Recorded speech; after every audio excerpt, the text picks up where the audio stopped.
Speaking with Courtney Force, welcome. It is a beautiful day here in Vegas and looks like a beautiful weekend for racing. Yeah, thank you. We're excited to be out here in Vegas. Now, your first win ever, of course, you were the 2012, Rookie of the Year? Yes, I was. And Seattle was your first win? Yeah, Seattle was my first win, and we actually picked up another win here at the Winter Nationals at the start of this season.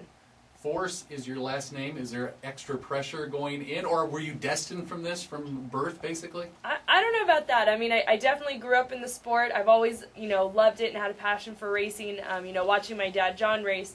But, yeah, I mean, there's always that little added pressure having the last name Force. But, I mean, I've got some of the best teachers in the world, and they're teaching me everything that I know. Of course, the first time you raced your dad, you, go ahead, say, you kicked his butt, right? I did. It was a lot of fun. Yeah, I raced him in Phoenix last season, and, yeah, I mean, he was actually trying to mess with me a little bit on the light, but, yeah, I was able to take home the win, so kind of threw it back in his face. You know, when you say messing with somebody on the light, I remember one year I was lucky enough and I got to race Bernstein, and he deep staged me, and it drove me crazy. And, I mean, there really is, how much of that does go on at every start? I mean, yeah, I mean, it can happen with any driver, anyone that you're racing against, especially in the final round. You see a lot of people move in and deep stage. Obviously, you don't see any of that during qualifying. People are trying to stay shallow and, have a good ET down at the other end. But on race day, it doesn't matter. I mean, everyone pulls in and just tries to get that win light. I drive an 11-year-old car. Is it bad that I still try to deep stage people when out here on Flamingos? I'm trying, just trying to get them to go. Not recommended? Not really recommended, no. Okay, well, that's probably good. Courtney Force is your Twitter handle. You're pretty lucky. You got your real name as your Twitter handle. Yes, you didn't have to be the real Courtney Force. I know. Or anything. But it's weird because you come in here and I ask you immediately, how was sushi last night? And you look at me all of a sudden, especially Jeff over there. He's like, wait a second, something's going on here. But isn't it weird in the Twitter world that your fans can be so connected? I would think that would be a positive, but also, do you ever have to be like watching out, like, I have to watch what I say with that instant reaction?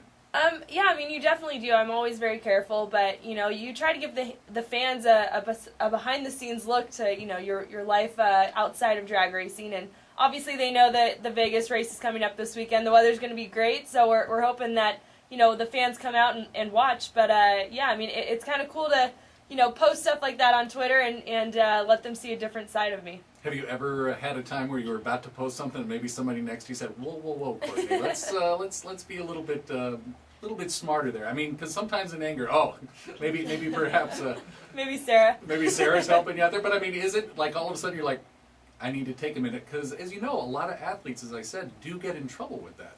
Yeah, no, I definitely take a step back and I actually probably approve all my tweets through her. I always call her and I'm like, this is okay to write, right? Like, you always want to double check and always be extra careful. But, yeah, I mean, sometimes you don't want to say exactly where you are at that moment, but, it's always fun to, if you have autograph signings, to let them know to come out and meet you. Well, so use it as a promotional tool rather than a... yeah, a little bit of both. And never dig another driver? No, I don't do that. Okay, Sarah doesn't let you. Yeah. You're ready to go at any time. She wouldn't be happy. Of course, the NHRA SummitRacing.com Nationals this weekend, LVMS.com for more information. It is amazing. It seems like this could be the fastest growing sport for women coming in and participating. Why do you think that's the case? Well, there's a lot of different categories. We all kind of have a different interest. There's me and one other female in Funny Car. There's two females, including my sister Brittany, in Top Field Dragster, and there's a few in Pro Stock and Motorcycle. So, I mean, I just think women have always been involved in it. I mean, this is a sport where there's women that are coming in competing, and they're doing pretty well. Yeah. We're trying to go head to head with these guys, and it's tough out there, but we're having a lot of fun. And you know what? I think Shirley Muldowney is the one that really paved the way for us. Years ago when she started racing. So. Yeah, I mean, I just think it's been around, and maybe it's more widely accepted over here in NHRA, but, I think it's great. I think there's a lot more females that are getting involved, and I have a lot more women and young girls that come up to me at the ropes and, get an autograph and a picture and tell me how they want to grow up and be a race car driver like me. So I definitely think that's really cool. That is cool. Do you think... Or do you ever get tired of, I've heard guys in motorsports say before, they weigh less and that's an advantage and that shouldn't be the case. I mean, please, those cars are pulling a lot of force, but still, do you ever hear that? I haven't heard that yet, actually. But yeah, I mean, we are lighter, but with these cars, I mean, my dad told me going into it, you got to learn how to manhandle these cars, and I think that's the biggest thing. I've been, hitting the gym trying to become stronger to drive one of these things. If it gets a little out of the groove, if it drops a cylinder, tries to smoke the tires on you, I mean, you got to be strong enough to pull it back, and this car doesn't know if it's a male or a female behind the wheel, and, when you're pulling 3 or 4 Gs off the starting line, and it's about 8,000 horsepower, I mean, you're going 300, so there's a lot that goes into it. I don't think a little bit of less weight really makes a huge difference, but I mean, it definitely has got to help. The lighter your car, obviously, the little bit faster it goes, but there's a limit for everybody. Your family was involved in a reality TV series. Do you have a guilty pleasure? Maybe Kim and Courtney Invade Miami, maybe Jackass way back reruns. I don't know. Do you have a guilty pleasure on TV? I love watching New Girl. That's my thing. That's probably one of my favorite shows. I always come home and look forward to TiVoing it and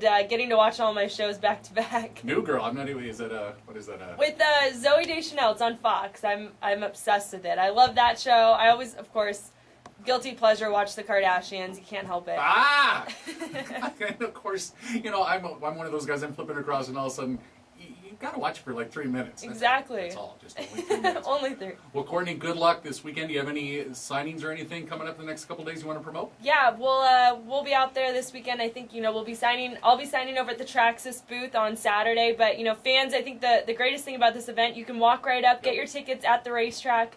It's going to be a hot weekend, so come out and watch the races. I mean, we're all going to be going over 300 miles an hour. It's going to be a lot of fun. And the neatest thing about the drags is you can walk around the pits. I mean, it is out there. It is so fan interactive. If you haven't been, I highly recommend going. Thanks for coming in. Yeah, thank you for having me.